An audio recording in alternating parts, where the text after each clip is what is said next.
यमुना जी से कहा, बोले यमुना जी आप भी पधारिए रास में, क्योंकि आपके बिना तो रास अधूरा है।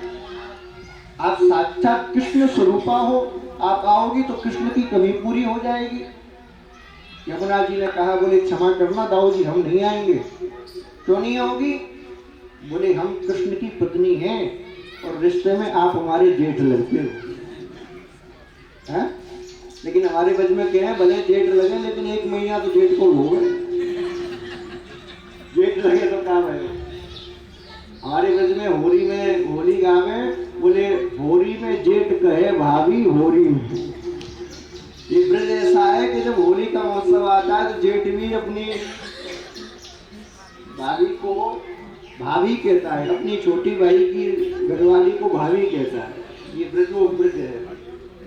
यमुना जी से कहा आप भी पधारो। जब यमुना जी नहीं आई तो बलराम जी को क्रोध आया, मेरी आज्ञा का उल्लंघन करती हो, तुम्हें पता नहीं मैं यहाँ का राजा हूँ।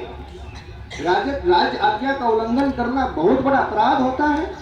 तो जब क्रोध आया तो अपना हल निकाला और हल के द्वारा यमुना जी को खींचा, और जैसे ही खींचा तो उस स्थान पर यमुना जी को खींच के ले आए।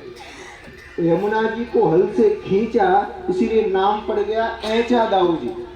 क्योंकि तो खींचा तो हमारी तुम्हारी भाषा में कहते हैं, ब्रज की भाषा में खींचने को कहते हैं ऐचना, ऐचना। तो जो ऐचा तो नाम पड़ गया ऐचा दाऊ जी। और इसी स्थान पर फिर दाऊ जी ने सब गोपियों के साथ दिव्य रास किया। रास कैसे किया? नाच नाच के, गा गा के। तो भैया दाऊ जी ने रास किया। हम भी सब किसी ना किसी जमाने की कृष्ण की गोपी ही रहे होंगे, तभी तो भगवान ने हमको बुलाया, वरना सबको थोड़ी बुलाते हैं। तो आप बैठे बैठे ही या खड़े होना है तो खड़े होकर भी, हाँ ढोलक के साथ जरा 2 मिनट के लिए मेरे संग गाओ भाव से।